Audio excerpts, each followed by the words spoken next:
Hello friends, எல்லாரும் எப்படி இருக்கீங்க? நல்லா இருக்கீங்களா? Good evening to all. சரி, அதுக்கு இங்கிலீஷில் பேசுகிறாம்மா.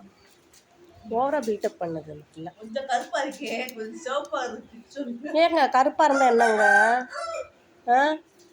கருப்பு தான் அழகு. நாளாக எவ்வளோ அழகாக இருக்கேன் பார்த்தியா? ஐயோ சாரி, யாராவது தப்பாக பேசுனா மன்னிச்சிருங்க. எனக்கு நான் தாங்க அழகு. யார் சொன்னானா சொல்லண்டா என்ன, நமக்கு என்ன, எனக்கு நான் தான் அழகு என்னை பொறுத்தளவுக்கு. இன்றைக்கி என்ன தெரியுமா பண்ண போகிறேன்? நான் சாம்பாருக்கு காய் நறுக்கிக்கிட்டு இருக்கேன். அந்த பிள்ளை என்ன பண்ண தெரியுமா? ரீல்ஸ் பண்ணிக்கிட்டு இருக்கு. பார்த்துக்குங்க. வீட்டுக்கு மூத்த பிள்ளையா மட்டும் பிறக்கவே கூடாது. ஒரு வேலைக்கு ஆக மாட்டேங்கிறாள். கேட்டால் அந்த பையனை தொட்டியில் போட்டு எங்கள் வீட்டு கேப்டனை தொட்டியில் போட்டுட்டு ரீல்ஸ் பண்ணிக்கிட்டு இருக்காம்மா. கொஞ்சம் உதவி பண்ணக்கூடாதா? பாவம் இல்லையா? நான் எம்பிட்டு வேலையங்க நான் பார்க்குறதுக்கு ஆளாகும். தட்டத்தை விட்டு சாப்பாடுக்கு மட்டும் ஃபஸ்ட் ஆளாக வந்துடுவாள். சோறு தான் முக்கியம். அப்போ சமைக்கிறவங்க முக்கியம் இல்லை, சோறு தான் முக்கியம்.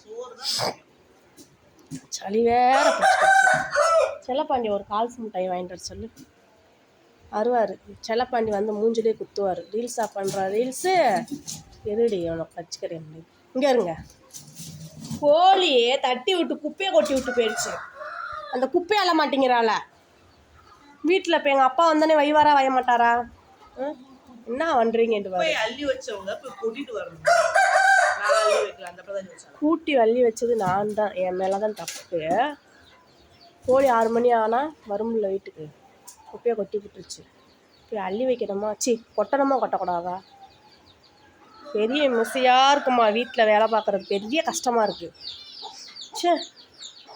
வெளியே போய் வேலை பார்த்தாலும் தொல்லை, வீட்டில் வேலை பார்த்தாலும் தொல்லை தொல்லை தொல்லை மண்டையில் சுமந்துக்கிட்டே இருக்கிற வேலையாகி போச்சு நம்மளுக்கு. என்ன பண்ணுறது இல்லை. உங்கள் வீட்டில் இதேமாரி ஒரு அரை மண்டல் இருந்தால் கமெண்ட் பண்ணுங்கள். பாய்.